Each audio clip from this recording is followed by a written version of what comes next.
Here's how to copy and paste on Adobe Fresco.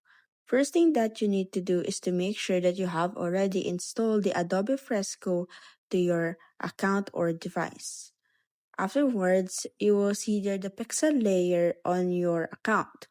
Now what you need to do is to select a layer that you wanted to copy.